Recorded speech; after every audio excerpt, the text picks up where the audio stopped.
Bismillahirrahmanirrahim. Assalamualaikum warahmatullahi wabarakatuh. Teman-teman, video ini saya mau cerita soal zero sum game startup bakar uang. Jadi ini cerita saya cerita apa ya? Ya, sharing aja ke teman-teman pemikiran saya setelah saya nonton video sana, video sini, saya baca-baca soal startup. Saya juga cukup mengikuti lah dunia startup itu kayak gimana.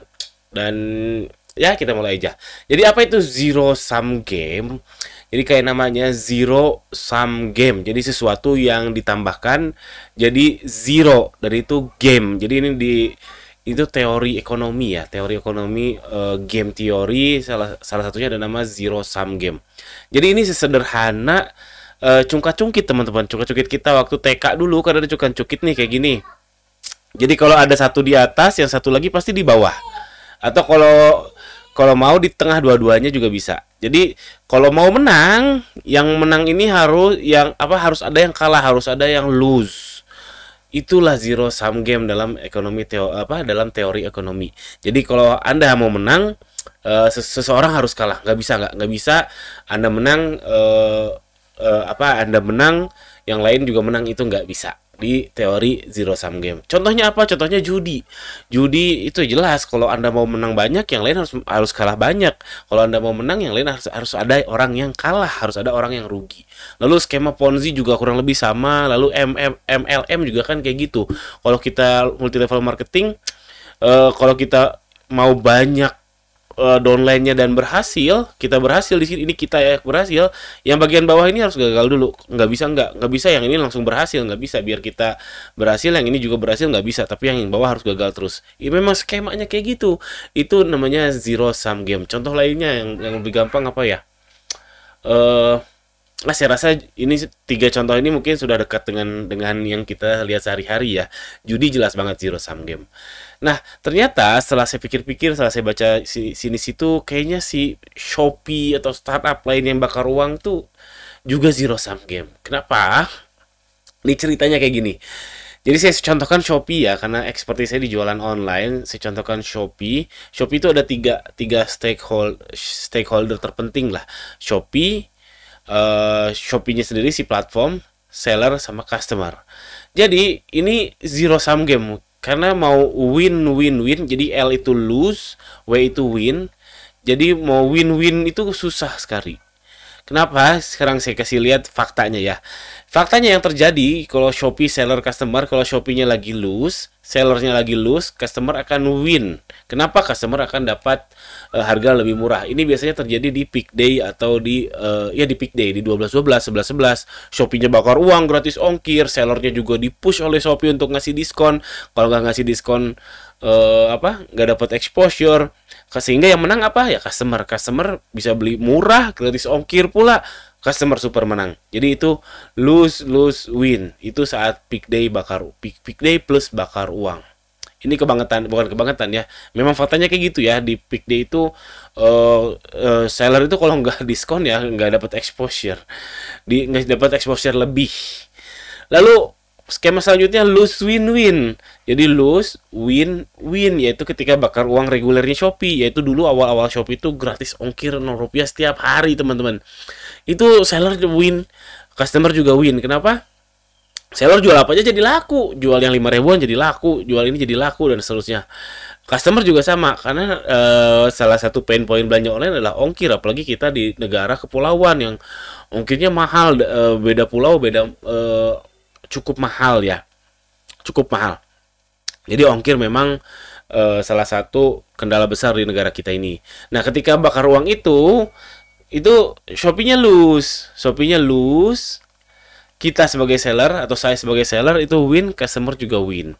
Nah, saat-saat ini Shopee lagi stop bakar uang, lalu fee-nya mau mulai ditambah-tambahin, jadinya win lose.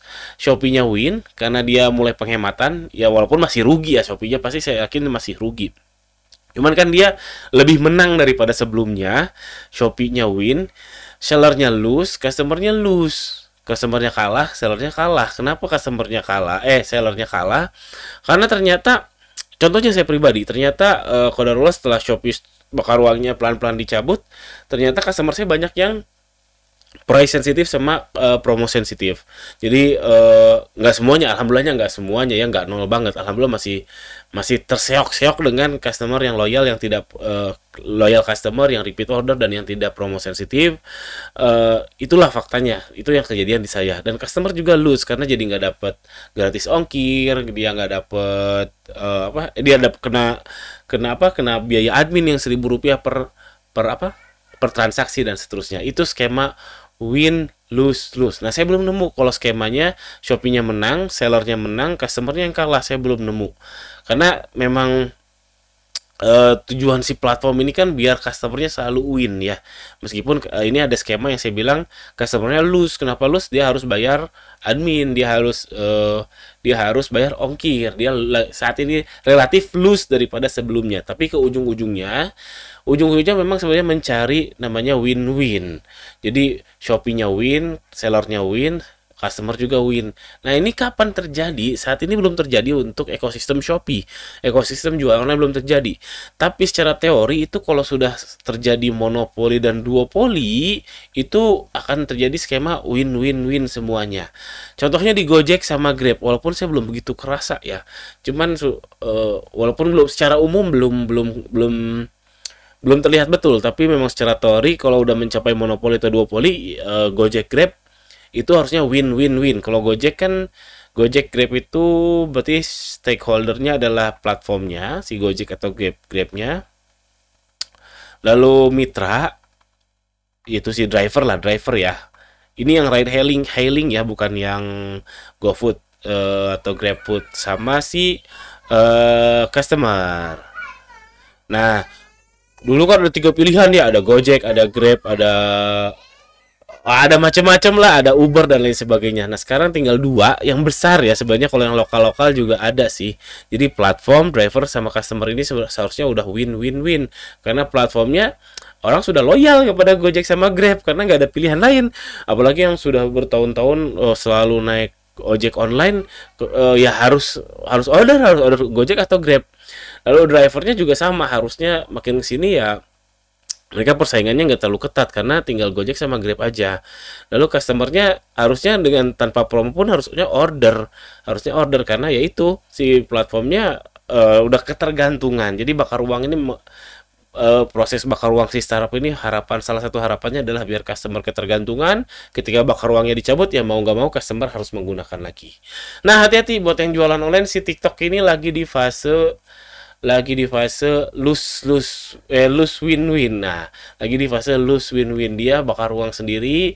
Yang menang siapa? Yang menang adalah customer sama seller banyak yang jadi kaya raya, customer juga senang sekali, order dengan mudah, bisa bayar di tempat, murah, kena subsidi dan lain sebagainya. Nah, hati-hati karena mereka lagi fase kayak gini.